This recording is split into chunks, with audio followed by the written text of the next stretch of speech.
unang hakbang sa pagluto o pagsaing ng bigas ay ang hugasan ng mabuti ang kaldero ng ating paggagamitan.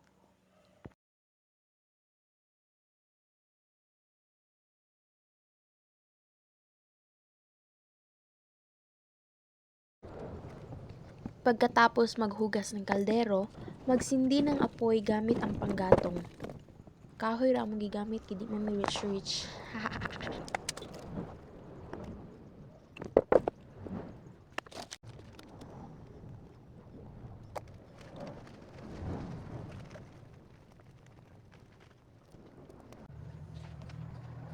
Pagkatapos sindihan ilagyan ng bigas yung kaldero. Pagpasensya kay gamay na lang kayo nagsud ng suglanan sa bugas, wala pa naripilan.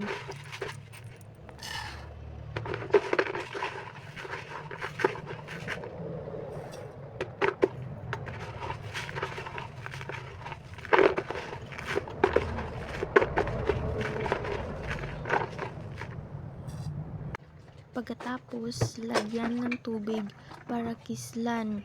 Kaisa na namo kislan kay kas kayo og tubig, mahal kayong bayad sa tubig.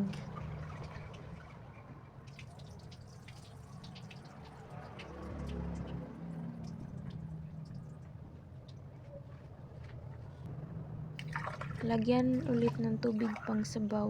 Baso ra akong gigamit diha, wala na ko nagsukod-sukod gamit ang kamot. Ilagay ang kaldero sa apoy na may medium high heat, hayaang nakasalang hanggang sa kumulo at maluto. At ang panghuling hakbang ay patayin ng apoy at hayaang mag-steam ang sinaing.